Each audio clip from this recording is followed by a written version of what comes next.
হে everyone, কেমন আছো তোমরা সবাই? আশা করছি তোমরা সবাই অনেক ভালো আছো আর আমিও অনেক ভালো আছি। And welcome to a new mini vlog. তো দেখতে দেখতে ম্যাটারনিটি পিরিয়ডে আমি 7 মান্থ ক্রস করে ফেলেছি। তো 7 মান্থ ক্রস করা মানেই হচ্ছে থার্ড ট্রাইমেস্টারে পড়ে গেছি। এখন তো নিজের এক্সট্রা কেয়ারের দরকার। তো আমার ডেলি রুটিন কিভাবে চলে তো সেটাই তোমাদের সাথে শেয়ার করছি। সকালবেলা ঘুম থেকে উঠে ব্রাশ করে ফ্রেশ হয়ে আমাকে কিছু মেডিকেশনস নিতে হয়, কারণ থার্ড ট্রাইমেস্টার মানে বুঝতেই পারছো যে অনেক কিছু শারীরিক চেঞ্জেস আসবে। তো সেজন্য মেডিকেশনসগুলো is very important. Time to time খাওয়া না হলেই কিন্তু শরীর প্রচণ্ড খারাপ লেগে যায়। এমনিতেই এখন অনেকটা বাল্কি হয়ে গেছি, তো ওষুধ না খেলে কিন্তু সত্যিই খুব কষ্ট হয়। দেন তারপরে ডাবের জল আমার প্রতিদিনের মাস্ট হচ্ছে প্রেগনেন্সি জার্নিতে রুটিন।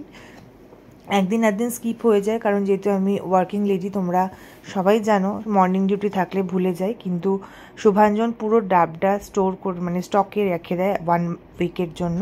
প্রতিদিন বাজার করা সম্ভব নয় বলে। তো ডাবের জল খাওয়ার পরই হচ্ছে আমি ড্রাই ফ্রুটস খাই। তো কিশমিশ, কাজু, আলমন্ড এগুলো ঘুরিয়ে ফিরিয়ে খাই। কখনো তোমার পেস্তা খাই বা কখনো তোমার আখরোট যেগুলো আছে সেগুলো খাই। বেসিক্যালি আমি এটাই খাই, কারণ আমি বাকি অন্যান্য ড্রাই ফ্রুটস খেতে খুব একটা ভালো লাগে না।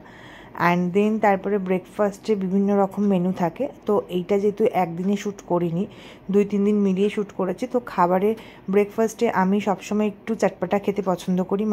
ব্রেকফাস্ট আমার ভালো না হলে আমার যেন মনে দিনটাই ভালো যাচ্ছে না।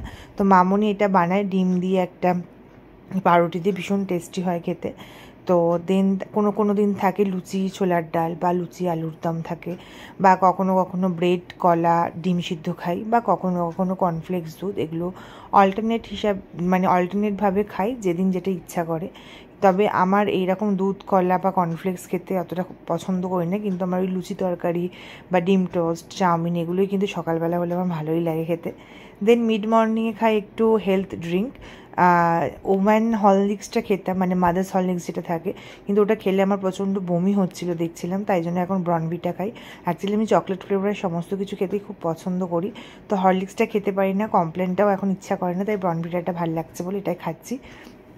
তো তোমরা যারা উডবি মম রয়েছো তারা চেষ্টা করবে হেলথ ড্রিঙ্কের মধ্যে হচ্ছে মাদার্স হরলিক্সটা ট্রাই করার। অ্যান্ড দেন লাঞ্চে ছিল ভাত, সবজি দিয়ে ঝোল, এটা প্রতিদিন রাখার চেষ্টা করবে। আমি প্রতিদিন খেতে পারি না, বাট মাঝে মধ্যে খাই।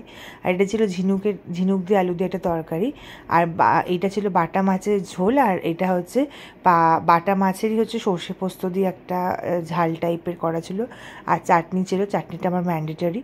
তো লাঞ্চে যেরকম যেদিন হয় সেদিন সেরকমই খাই। অ্যান্ড দেন তারপরে পোস্ট লাঞ্চ হিসাবে কিন্তু ফ্রুটস আমার প্রতিদিন একটা করে থাকেই।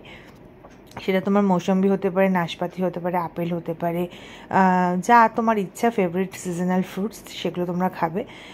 শুধু আনারসটা বারণ করে বলে আনারসটা বাদে আর পেঁপেটা বাদে বাকি সমস্ত ফ্রুটসই কিন্তু সিজনাল ফ্রুটসগুলো আমি খাওয়ার চেষ্টা করি। তো একটা ভিডিওতে সব কিছু দেখানো সম্ভব না। আর এটা ছিল ডাবের একটা শ্বাস, এটা কিন্তু খুব খাওয়া উপকারী প্রেগনেন্সি পিরিয়ডে, আমি এটা প্রায়ই খাই। অ্যান্ড দেন তারপরে একটু সন্ধ্যেবেলার দিকে ইচ্ছা করছিল কি খাবো, পায়েস খাচ্ছিলাম। এটা নয় যে আমি প্রতিদিন এরকম হেলদি খাবার খাই, কোনো দিন ইচ্ছা করলে ফুচকা, কোনো দিন ইচ্ছা করলে এগরোল, এগুলোও খাই। এবং চাউমিনটা সেদিনকে খাচ্ছিলাম, কারণ বাড়িতে বানানো হয়েছিল চাউমিনটা সন্ধ্যেবেলা, তাই জন্য চাউমিনটা খাচ্ছিলাম। তো রাত্রিবেলা আমি রুটি খাই না, বেসিক্যালি ভাতই খাই। তো ভাতের সাথে মাছের ঝোল আর লোটে মাছ আমার খুব ফেভারিট, তো লোটে মাছ ছিল, ডাল ছিল। তো এই ছিল হচ্ছে আমার আজকের লাঞ্চ। তো লাঞ্চেও কিন্তু অল্টারনেট করে যেদিন যেরকম মেনুতে থাকে সেদিনকে সেভাবেই খাই। অ্যান্ড রাত্রিবেলা দুধটা হচ্ছে ভীষণ ইম্পর্টেন্ট প্রত্যেকটা প্রেগনেন্ট লেডির। দুধটা আমি কেশর দিয়ে প্রতিদিন খাই। আর হ্যাঁ, ডিম সিদ্ধটা আমি খেতে পারি না, তাই খাই না। কিন্তু তোমরা কিন্তু অবশ্যই একটা করে ডিম সিদ্ধ খাওয়ার চেষ্টা করবে। আমি ডিম খাই, তবে অল্টারনেটিভ ডেতে প্রতিদিন খাই না।